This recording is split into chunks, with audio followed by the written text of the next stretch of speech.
I had one more delivery. It was late in the afternoon, and I had made enough money for the day to call it quits. It was a grocery order out in the boonies. I don't know why I took it. It was a small order, a pack of bacon and a box of condoms. I felt like I should pitch in a case of beer to complete the order on me, of course. The house was off the main road, tucked away in some wooded hills. The dirt road driveway meandered up and down and around several curves, until it opened up onto the main property at the bottom of a hill. There was a rustic country house with a 2-door garage. There were a number of animals on the property, especially a large number of chickens. I parked my truck and went up to the front door. I left the bag on the front porch and took a picture of it with my phone. I punched in the order as complete, rang the doorbell, and went to my car. I sat there for a minute. I don't know why, but I was curious to see who would order bacon and condoms.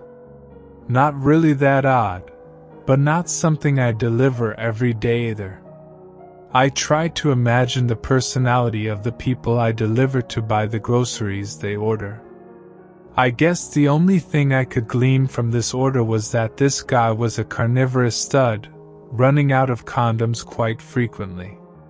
Something I couldn't say about myself. No one came to the door. Must have been busy. I started to back out of the driveway. I turned to look behind me as I went into reverse. There in the sky was a bright hovering red light. It pulsated and a thick nauseous mist disseminated out from underneath the light. I felt sick to my stomach. I looked back toward the house. Some of the chickens were dead, others were walking erratically. The front door of the house opened, but no one came out. I woke up the next morning, or at least I thought it was the next morning. When I looked at my phone, it was 2 days later. Maybe I was dreaming. I was disoriented, trying to understand what had happened or if it had even happened at all. I looked at my past orders and sure enough there it was. The home address with an order of bacon and condoms. I tried my best to remember the rest of the night, or more importantly, how did I get home? I thought that maybe I should drive back to that address and see what was there. I was waffling on my decision to go back or not. It's one thing to deliver an order, but quite another to trespass, and it's not like I could say I was turning around. Once you get to the house, it's pretty obvious you committed to going the distance. Eventually I convinced myself to do it, but I had a story to fall back on. I was going to say that I thought I left something out of the order, and wanted to know if he had everything he needed. I got to the house and noticed that the front door was still opened. Now every chicken in the yard was dead, carcasses lying everywhere. I put the truck in park but left it running with the door propped open in case I needed to make a quick escape. I walked up the front porch stairs and looked inside. The house was empty. There was no furniture. The floors and walls were nice and clean. There was nothing cozy about this place. It was too sanitized. Wiped clean of all color, all white. It was nothing you'd expect of a house in the hills. The exterior was country cottage, but the interior was a hospital. Hello? Anyone home? I was just checking on your grocery order. Nothing. I ventured inside and made my way through each room on the lower level. The kitchen, living room, bathroom, and dining room all the same, nothing but white walls and floors. I was obsessing about the brightness of it all. It didn't look real. I walked over to one of the dining room walls, reached out to touch it, but my hand went right through it. I jerked back my hand and went to another wall to do the same. This time it was solid. I wondered at that point if I should just run. This was too much, but I was curious about upstairs. I was both frightened and intrigued. I started to climb the stairs, half expecting my feet to go right through the illusion and fall flat on my ass. But it was solid, and I quickly made my way upstairs. I would take a quick look and get out of there. There were no rooms, but one large open area, with a vaulted ceiling. Up against the far corner was a pod. It looked like a silver coffin with a tiny window, entwined with cables and wires. I walked up to the pod and inside I saw me, except that in certain parts of my face there were dark reddish spots and exposed veins. Whatever was happening, it seemed the process was not quite finished. The body inside the pod opened its eyes. I was startled. I ran out of there and got to my truck, backed out and headed up the driveway, but I don't remember ever getting out of the property and onto the road. The next morning, I woke up. I grabbed my phone and looked at the date. 2 more days gone. How could I sleep 2 whole days? It was impossible. I had to be losing my mind. There was a knock on my apartment door. I answered it. It was my neighbor, a big burly guy with a long red beard. "You got a problem, son," he said as he started to act as if he was about to commence beating me into oblivion. "Wow, man, I don't know what you're talking about. You ever talk to my wife like that again and I'll kill you." He stormed off, but looked back over his shoulder to give me one last threatening stare.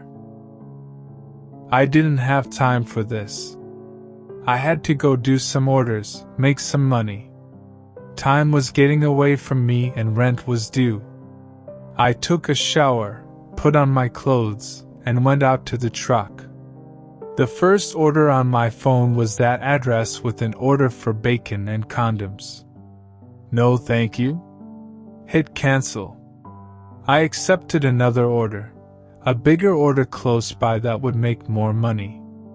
I didn't get a chance to complete the order. I don't know what happened. I woke up from a deep sleep, but I wasn't in my apartment. I was in my truck parked in front of that house.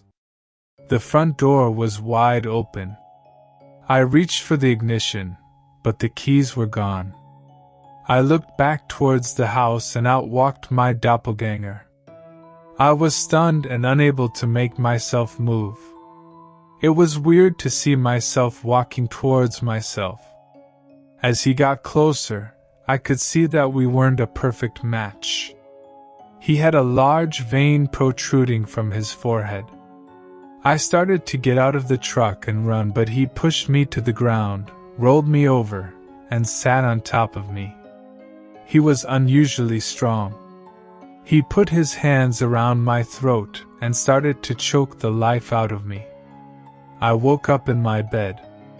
It was night and now I was confused about everything. I didn't know the date, the time, or even who I was.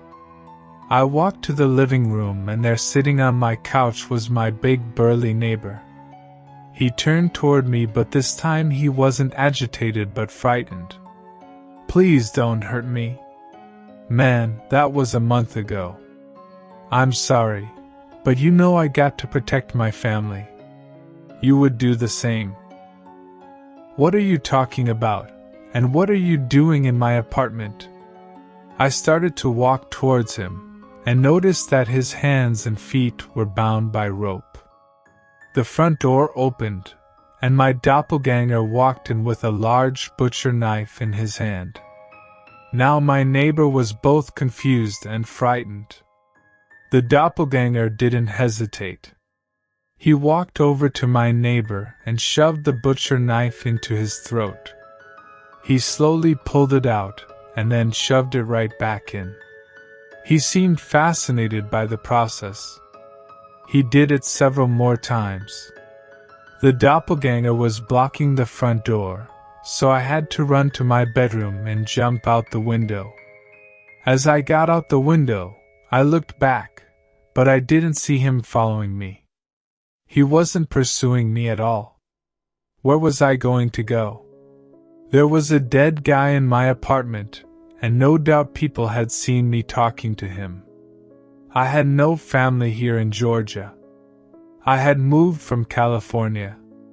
I thought maybe I should just go back home, but that would be the obvious thing to do. The police would expect that. I needed to just randomly pick a place on the map and start all over. I decided to pick a place that I would enjoy, reasoning that I would probably spend the rest of my life in jail anyway. Might as well have a good time until I got caught. I would drive down to Florida and visit the beach. I walked around to the side of the apartment building and peered around to see if he was at my truck. I didn't see anyone there. I ran to the truck, hopped in, and got out of there. I drove to the interstate and headed south. Maybe I'll get one last look at the ocean before I'm locked up in a cell. I drove for 3 hours. I was getting extremely tired. I pulled over to a rest stop and took a nap. I woke up parked right back at that damn house. I looked at my phone, and yet again, 2 more days had passed. I was done. There was no escaping. I had to go and confront this thing and just either kill it or be killed. I walked through the open door and went upstairs. There on the floor was my neighbor with his head barely attached. I walked over to the pod. There was my doppelganger, but he looked completed. There was no ridiculously large vein. It was finished. I needed to get in that pod and kill that damn thing. There can only be one of me. I looked for hinges or a handle, anything that I could pry open. There was nothing, but I did see a seam. I hadn't noticed until now, but I had been holding the butcher knife all this time. Did I grab it as I came into the house? I saw my neighbor's blood, not fresh, but dried and peeling. I drove the knife into the seam and used it like a lever. The top panel gave a little and I slid my hands in between and began to pull. I was looking down and yanking on the panel when finally it opened. I stood erect and looked to see that the pod was empty. I dropped the knife. I felt as if I was going to faint. I went downstairs to the bathroom, turned on the faucet, and splashed some water in my face. I looked up at the mirror. On the side of my forehead was a ridiculously large vein, protruding and pulsating, thumping hard, and giving me an excruciating headache. I fell to the floor, my vision blurry, and before I passed out, I heard a chicken in the yard. I woke up in my truck at a rest stop surrounded by police, blue lights flashing, a dozen or so cars. I could hear them commanding me to slowly get out of the truck with my hands in the air. I complied, of course. What else could I do? I got down on my knees and then laid on my stomach. They rushed over and handcuffed me. They put me in the back of a squad car. I posted bail. The judge decided I wasn't a flight risk. As we drove off, I saw a large red light in the sky. I posted bail. The judge decided I wasn't a flight risk. But I can't honestly believe that to be true. I don't have any idea where I'm going to wake up next. I pray that the next time I wake up it would be on the beach with the wind in my face, and the sound of the waves in my ears.